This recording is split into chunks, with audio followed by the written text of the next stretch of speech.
নমস্কাৰ মই অজয় দলে অকলকে আমাৰ হেজে টিউটৰিয়েল ইউটিউব চেনেলটোলৈ স্বাগতম জনাইছো আজিৰ ভিডিঅ'ত আমি দুটা বিষয়ৰ ওপৰত আলোচনা কৰিম যিসকল পাৰ্টিয়ে ডি অফিচত গ্ৰিভেন্স দিবৰ কাৰণে গৈছিলে একেদকলৰ নাম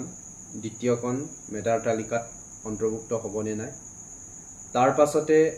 তেনে পাৰ্টিসকলে দ্বিতীয়খন মেটাৰ তালিকাত অন্তৰ্ভুক্ত হোৱাৰ কাৰণে প্ৰথমখন মেটাৰ তালিকাত সন্নিবিষ্ট বা অন্তৰ্ভুক্ত হৈ থকা লাষ্ট কেণ্ডিডেটসকলৰ নাম দ্বিতীয়খন মেধাৰ তালিকাৰ পৰা আঁতৰি যাব নেকি তাৰ ওপৰত আলোচনা কৰিম সেকেন্ডতে আলোচনা কৰিম সেকেন্ড মেৰিট লিষ্ট কেতিয়া আউট কৰিব সো প্ৰথমতে প্ৰথমে অকলকে মোৰ পৰা অনুৰোধ কৰিছো যেহেতু আমি যোৱা কেইদিনমানৰ পৰা এটা গোটেই অসমত এটা বেলেগ এটা পৰিৱেশত বা পৰিস্থিতিত আছে সো যাতে জুবিন দাই ন্যায় পায় সকলোৱে যদি কিবা কিবি কৰিব লাগে বা মাত মাতিব লগিয়া হয় ইউনিটিটো মেইনটেইন কৰি পেলাই থাকিব আইনৰ গণ্ডিত আইনৰ যাতে আমি ভাইলেট নকৰাকে যেনেকৈ আমি জুবিন দাক জাস্টিস দিব পাৰো তাৰ ওপৰত আমি গুৰুত্ব দিব লাগে আৰু সকলোৱে কমেন্ট সেকশনত একবাৰ লিখিব যদি আপুনিও জুবিন অনুৰাগী হয় তেতিয়ালে জাস্টিস ফৰ জুবিন লিখিবলৈ নাপাহৰিব এতিয়া আমি মেইন পইণ্টলৈ ঘূৰি আহিছো প্ৰথম বিষয়টো হৈছে যে যোৱা 10 সেপ্টেম্বৰ তাৰিখে 5550 টাৰ যিটো এলপি আৰু ইউপিৰ এসিস্টেন্ট টিচাৰৰ বিজ্ঞাপন আছিল সেই বিজ্ঞাপনৰ নিযুক্তি দিবৰ কাৰণে তোমাৰ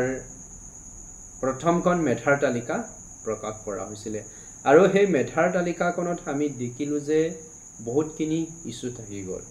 যত নেকি বহু পাৰ্টি নম্বৰ বা কাট অফ কভাৰ কৰিছে কিন্তু সেই কাট অফ কভাৰ কৰাৰ পিছতো একেদকলৰ নাম মেৰিট লিষ্টৰ পৰা বঞ্চিত হৈ আছিল আৰু তেনে পাৰ্টি সকলক নিজৰ গ্ৰিভেন্স বা নিজৰ বিষয়বোৰ অৱগত কৰিবৰ কাৰণে বা ডি অফিচত জনাবৰ কাৰণে পাৰ্টিকুলাৰ ডিস্ট্ৰিক্টসমূহৰ কাৰণে বেলেগ বেলেগ ডেট দিয়া হৈছিল আৰু বহু পাৰ্টিয়ে তাত গ্ৰিভেন্স দিবলৈ গৈছিল আৰু আপোনালোকে এনেকুৱা ভাবি নলব যে তাতে বেলেগ ধৰণৰ ডিএলএড কৰা পাৰ্টিসকলে হে গৈছে বা অন্যান্য ডবল কে যিসকলে অলৰেডি জব হোল্ডাৰ হয় একেদকলেহে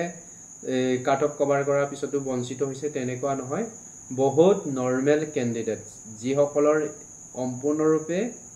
ইলিজিবল হয় কোনো ধৰণৰ ক্ৰাইটেৰিয়া বা কোনো ধৰণৰ ইস্যু নাই তেনে বহু পাৰ্টিও কাট অফ কভাৰ কৰাৰ পাছতো তাৰ পৰা বঞ্চিত হৈছিল সো তেনে পাৰ্টি সকলে একচুয়ালি সেকেন্ড মেৰিট লিষ্টত সোমাবনে নাই এটোৰ ওপৰতো ডাউট থাকে সো মই কৈছো তেনে বহু পাৰ্টি সকলে সেই সেকেন্ড মেৰিট লিষ্টত অন্তৰ্ভুক্ত হ'ব আৰু এই অন্তৰ্ভুক্ত হোৱাৰ কাৰণে এটা বহুতৰ ডাউট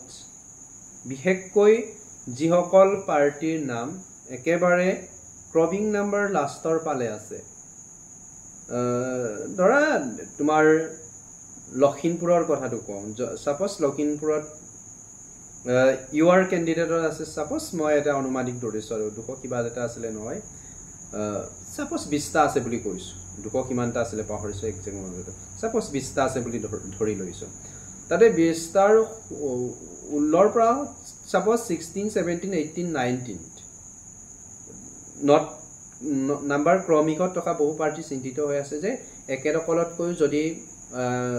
বেছি নম্বৰ টকা যেটো পাৰ্টি আউট হৈছে একেদকলে তো গ্ৰিভেন্স দিছে গ্ৰিভেন্স দিয়াৰ কাৰণে তেনে পাৰ্টি অন্তৰ্ভুক্ত হ'ব তেতিয়া লাষ্টৰ পালে লাষ্টৰ ক্যান্ডিডেট কিনি হাতৰি যাব তেনে ধৰণৰ বহুতৰ ডাউট হৈ আছে সো আপোনালোকক মই কম 2012 চনৰ পৰা টেট ৰিক্ৰুটমেন্টৰ জৰিয়তে শিক্ষক নিযুক্তি বিশেষকৈ ৰেগুলাৰ কিনিক দি আছে আগতে ৰেগুলাৰ নাছিলে কন্টেক্সুয়াল বেসিছত কৰি ৰেগুলাৰ কৰিলে কিন্তু যিমান এতিয়া বৰ্তমান দিয়ে আজিৰ পৰা 4-5 বছৰ আগৰ পৰা তোমাৰ 17 মানৰ পৰা গুটেকিনি ৰেগুলাৰ হিচাপে দিছে সো আপোনালোকে চিন্তা নকৰিব যে কোনোবাই গ্ৰিভেন্স দিছে আপোনাতকৈ কাট অফ ওপৰত আছিল একেদৰ নাম সেকেন্ড মেৰিট লিষ্টত অন্তৰ্ভুক্ত হ'ব সো অন্তৰ্ভুক্ত হোৱাৰ কাৰণে আপোনাৰ নামটো মেধাৰ তালিকাৰখনৰ পৰা আঁতৰি যাব তেনেকুৱা নহয় সো কথাটো একেদকলেও সোমাব একেদকল সোমোৱাৰ পিছতো আপোনালোকে আউট নহয় কিয় আউট নহয় মই কথাটো কৈছো এটা বহু পাৰ্টি উইথড্ৰ কৰিব দিলে প্লাছ পইণ্টটো এইটোৱে উইথড্ৰ চিষ্টেমটো নথকা হ'লেতো আউট হ'লেহেঁতেন আপোনালোকে গমেই পাইছে যে বহু party LP UP vote favour অৰ্থাৎ LP UP assistant teacher selected হোৱাৰ কাৰণে যিকোনো এটাতে একেডোখৰক উইথড্ৰ কৰিব দিছে তেনে বহু পাৰ্টি নাম ডবলকে আছে একেডোখৰক উইথড্ৰ কৰি দিব যাৰ কাৰণে উইথড্ৰ কৰাৰ কাৰণে আপোনালোকৰ নাম থাকিব উঠি নাযায় আৰু এটা কথা মনত ৰাখিব সদায় মেৰিট লিষ্টে হওক ফাইনেল মেৰিট লিষ্টে হওক ডিৰ পৰা LP UPৰ ক্ষেত্ৰত কিন্তু এখন লিষ্টটো টেম্পৰলি বুলি লিখা থাকে টেম্পৰলি অস্থানীয় মেধাৰ তালিকা বুলি কয় চ' তাত থাকিবও পাৰে নাথাকিব পাৰে ফাইনেল নহয় মানে এইটো চূড়ান্ত নহয় আপোনাৰ নাম গুচিও যাব পাৰে আপোনাৰ নাম থাকিও যাব পাৰে বুজিছানে তাৰ বিষয়টো তেনেকুৱা কিন্তু তেনেকুৱা কোনো ইনসিডেন্ট আজিলৈকে হোৱা নাই চ' আপোনালোকে চিন্তা নকৰিব গিভেন্স দিয়াৰ কাৰণে নামটো হুটি যাব নেকি তেনেধৰণৰ কোনো নহয় ঠিক আছে বহুতে ক'ব পাৰে বহু ইউটিউবাৰে ক'ব পাৰে যে হুটি যাব বহুত কাট অফ মাৰ্ক টকা পাৰ্টি সোমাই যাব তেনেকৈ কেইজনমান সোমায়ো যাব আকৌ কেইজনমান ওলায়ো যাব নহয় চ' তেনেকুৱা সেকেন্ড পইণ্টটো হৈছে যে মেৰিট লিষ্টটো কেতিয়া দিব তোমাৰ সেকেন্ড মেৰিট লিষ্টৰ কথাটো কৈ আছে চ' যদি সেকেন্ড মেৰিট লিষ্টৰ কথা আমি কওঁ তেতিয়ালে এই সপ্তাহৰ ভিতৰতে অৰ্থাৎ 10 অক্টোবৰৰ ভিতৰত আপোনালোকৰ এখন মেধাৰ তালিকা অৰ্থাৎ দ্বিতীয়খন মেধাৰ তালিকা আউট কৰিব চ' এই তালিকাখনত আপোনালোকে দেখিব বহু নতুন পাৰ্টি নাম অন্তৰ্ভুক্ত হৈছে বা অন্তৰ্ভুক্ত হ'ব যিসকল পইণ্টত কমি আছিলে এই সকলো পাৰ্টি কিন্তু নাম অন্তৰ্ভুক্ত হ'ব সেই মেধাৰ তালিকাখনত আৰু যিসকলৰ 1-2 তেনেকৈ কমি আছে কিছু ডিষ্ট্ৰিক্টত সকলো ডিষ্ট্ৰিক্টতে 1-2 নকমে য'ত বহুতখিনি ফোৰ্স আছে সাপোজ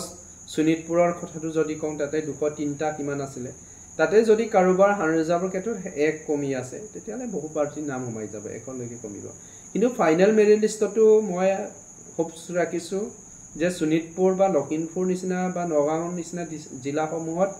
1-2 লৈকে কমি যাব LPৰ ক্ষেত্ৰত কিন্তু UPৰ ক্ষেত্ৰত ইমান কম হৈ যোৱা দেখা নাপাব জাস্ট এজন দুজন কমিব পাৰে কিন্তু অৰ্থাৎ 0.23 কমিব পাৰে UPৰ ক্ষেত্ৰত কিন্তু LPৰ ক্ষেত্ৰত 1-2 তেনেকৈ মাৰ্ক কমি যোৱাৰ চান্স আছে চ' এইটো আছিলে আৰু নেক্সট পৰৱৰ্তী ভিডিঅ'ত এটা ভিডিঅ' বনাম যিটো নেকি আপোনালোকে মেডিকেল ফিটনেছ আৰু কোড এফিডেভিটখন ক'ৰ পৰা উলিয়াব লাগে এইখিনি মই উলিয়াম হোম ডিষ্ট্ৰিক্টৰ পৰা উলিয়াব লাগে নে আপোনালোকৰ যোনখন ডিষ্ট্ৰিক্টত বাছনি হৈছে বা নাম আহিছে এই ডিষ্ট্ৰিক্টৰ পৰা উলিয়াব লাগে নে এইখিনিৰ ওপৰত মই এটা ডিটেইলছ ভিডিঅ' এটা বনাম